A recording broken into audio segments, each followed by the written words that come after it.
وعلیکم السلام ورحمۃ اللہ وبرکاتہ۔ اگر کسی کا یہ عقیدہ ہو کہ مردے سنتے ہیں یا آپ صلی اللہ علیہ وسلم قبر شریف میں سماعت فرماتے ہیں یا زندہ ہوتے ہیں جنت میں نہیں ہیں، یہ جو عقائد ہیں یہ باطلہ ہیں، یہ قرآن اور حدیث سے ثابت نہیں ہے۔ مردہ مردہ ہی ہوتا ہے، مردہ کیسے زندہ ہو سکتا ہے؟ جب زندہ ہوگا تو اس وقت اسے مردہ نہیں کہیں گے نا۔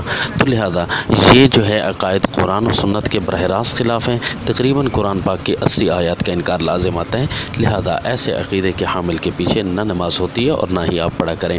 البتہ یہ ہے کہ اگر کوئی کسی بھی چیز کا قائل نہ ہو، صرف اور صرف اس چیز کا قائل ہو کہ آپ صلی اللہ علیہ وسلم جو ہے قبر شریف میں سنتے ہیں اور زندہ ہوتے ہیں، نمازیں پڑھتے ہیں، صرف اس چیز کا قائل ہو، سفارش کرنے کا قائل نہ ہو، باقی مردوں کے سننے کا قائل نہ ہو، اس کے باوجود بھی یہ عقیدہ اس کا کم از کم اگر کفر نہیں تو بدعت ضرور رہے گا۔